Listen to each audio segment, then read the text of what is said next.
when was Pokemon more successful in India, in Hungama और in Cartoon Network India? So guys आप लोग में से काफ़ी लोगों का ये सवाल रहता है कि यार पोकेमॉन तो वर्ल्ड फेमस एनिमे है ही, इंडिया में भी ये बहुत ज़्यादा फेमस है। तो इस एनिमे को सबसे बढ़िया तरीके से यूज़ किसने किया, किस तरीके से ये मतलब कौन से चैनल पे ये सबसे ज़्यादा पॉपुलर हुआ, कब इसकी बातें सबसे ज़्यादा होती थी, एंड बेसिकली मैं ये कहूँगा कि सबसे ज़्यादा सक्सेसफुल क्या था, और उसके साइड बाय साइड मैं थोड़ी थोड़ी चीज़ें और भी बताऊँगा।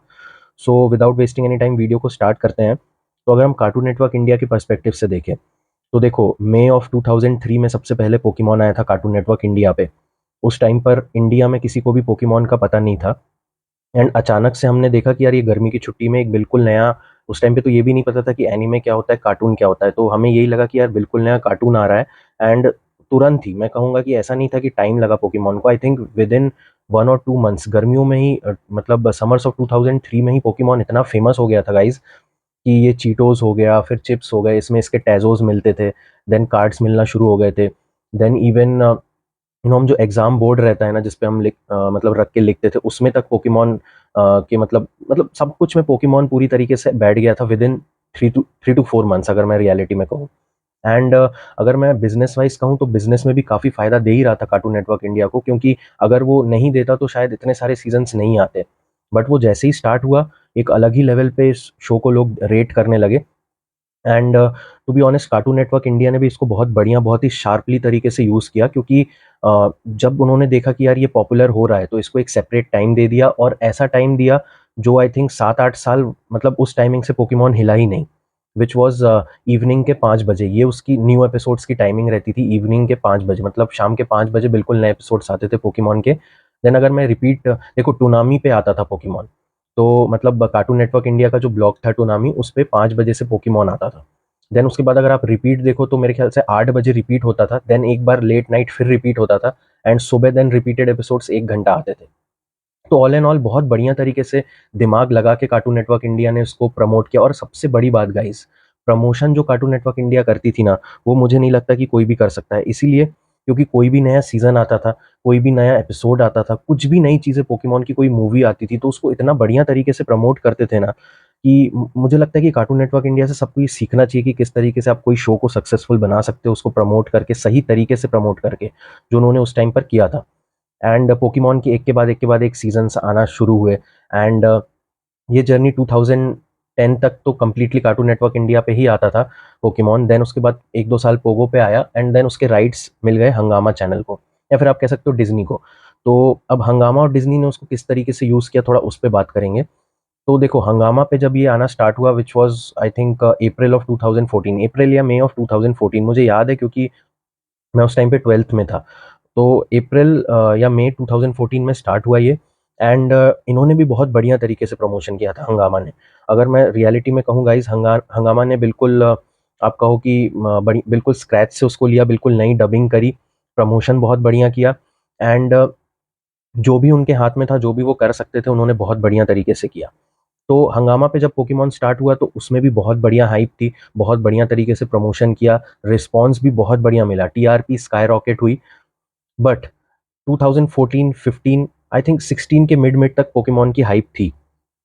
उसके बाद हंगामा पे पता नहीं उन्होंने मतलब सही तरीके से प्रमोट नहीं किया, या फिर जब नए सीजन्स आए, देखो 16 में भी हाइप कम ही हो गई थी, अगर मैं रियलिटी में कहूँ 2014-15 तक हाइप थी पोकेमॉन की। बट 16 से वो हाइप धीरे धीरे गिरना शुरू हो गई, और वो गिरते गिरते गिरते गिरते फिर ऐसा हुआ कि हंगामा पे दिखाना पहले दिखाते थे, उसके बाद उसको शिफ्ट कर दिया गया डिज्नी चैनल पे। देन डिज्नी चैनल से डिज्नी एक्सडी पे शिफ्ट कर दिया गया। फिर अभी अगर मैं करंट सिचुएशन की बात करूँ तो अभी सुपर हंगामा पे आ रहा है, जो डिज्नी एक्सडी जो बंद होके सुपर हंगामा हुआ, तो उस पे पोकेमॉन आ रहा है। और पोकेमॉन के अभी अगर मैं एक मतलब आपको रीसेंट एग्जांपल दूँ ना, तो पोकेमॉन का जो अभी बिल्कुल एक नया सीज़न आ रहा है, मुझे पता नहीं वो कौन-सा सीज़न है, पर मैंने अभी न्यूज़ या उसपे देखा था थोड़ा बहुत कि पोकेमॉन का बिल्कुल नया सीज़न आ रहा है। तो उसका ना प्रमोशन किया, उसका ना कोई प्रोमो, मुझे तो कोई प्रोमो भी नहीं दिखा गाइस। अब हो सकता है कि आ रहा हो, बट मुझे कोई प्रोमो भी नहीं दिखा, मुझे कुछ भी नहीं दिखा। उन्होंने डायरेक्ट मतलब वो नया सीज़न लाना शुरू कर दिया। तो अब ये कितना मतलब मुझे नहीं लगता कि ये सही है। और अगर मैं वापस जाऊँ 2016-17 के फ़ेज़ में, तो उस टाइम पर पोकेमॉन की हाइप थी, फिर भी थी। और फिर जैसे ही चैनल्स पे शिफ्ट करना शुरू किया, पोगो से हंगामा, हंगामा से डिज्नी एक्सडी, अभी जैसे डिज्नी एक्सडी से सुपर हंगामा हुआ तो उस पे आ रहा है। बट ये जैसे ही शिफ्ट्स होना शुरू हो गए, मतलब जैसे ही शिफ्ट हुआ पोकेमॉन इधर से उधर, इधर से उधर, तो पोकेमॉन की हाइप कम हो गई। जो पोकेमॉन की हाइप कार्टून नेटवर्क इंडिया ने मेंटेन करके रखी थी, और जब हंगामा ने भी उसको स्टार्ट किया था, तो जो उसकी हाइप थी, वो आज अगर आप कहो मुझे प्रेजेंट में 2023 में, तो मुझे नहीं लग रहा कि उसकी 50% भी हाइप है आज, क्योंकि बहुत ही कम लोग मुझे लगता है कि एक्साइटेड रहते हैं पोकेमॉन के लिए। अदरवाइज पहले जब हम देखते थे, मैं जब छोटा था और मैं जब पोकेमॉन कार्टून नेटवर्क इंडिया पे देखता था, तो पोकेमॉन की एक अलग ही हाइप रहती थी। आई नो उससे बढ़िया भी काफ़ी सारे शोज़ आए, बट जो पोकेमॉन एक कंसिस्टेंट था ना, वो जो 7-8 साल कंसिस्टेंसी से कार्टून नेटवर्क इंडिया पे आता था, वो ही आई थिंक एक कारण बना। देखो, एक एनीमे का, कार्टून या एनीमे का खुद से तो वो चीज़ रहती है कि भई आप अगर एनीमे अच्छा नहीं हुआ तो लोग नहीं देखेंगे, अगर अच्छा होगा तो देखेंगे, वो तो था ही।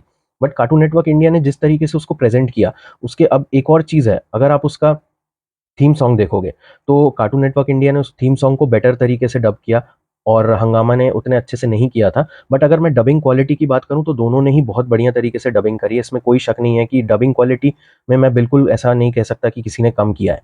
बट जो कार्टून नेटवर्क इंडिया का वे ऑफ प्रेजेंटेशन था वो बढ़िया था, और उन्होंने इधर-उधर नहीं किया पोकेमॉन को, एक सिंपल स्लॉट दे दिया और उसी पे उसको चलाते गए।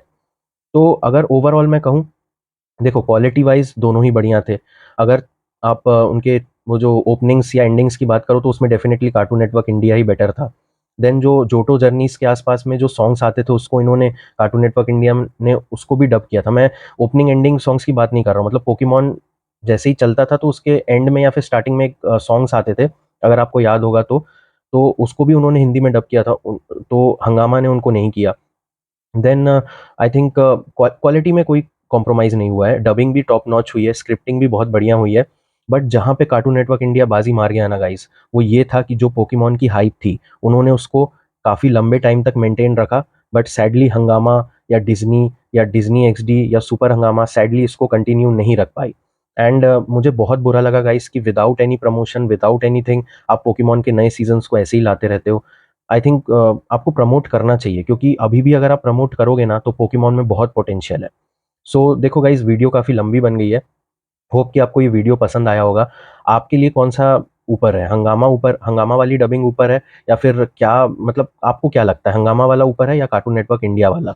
अगर मैं लास्ट वर्डिक्ट दूँ इस पे, तो मुझे लगता है कि बिज़नेस वाइज़ भी कार्टून नेटवर्क इंडिया ने बहुत ज़्यादा प्रॉफ़िट करवाया है। तो इसमें no doubt Cartoon Network India wins here. और अगर अभी भी मौका है इनके पास, अगर अभी भी ये अच्छे से प्रमोट करके फिर से पुराने सीज़न्स भी दिखाएँ या न्यू एपिसोड्स दिखाएँ, अच्छे से प्रमोट करें, तो अभी भी पोकेमॉन बच सकता है। पर अगर यही चीज़ें और थोड़े टाइम तक चलती रहें, तो फिर मुझे लगता है पोकेमॉन की हाइप बिल्कुल ही डेड हो जाएगी। सो होप गाइज़ आपको ये वीडियो पसंद आया होगा, और अब मिलते हैं अगले वीडियो में। Thank you so much guys.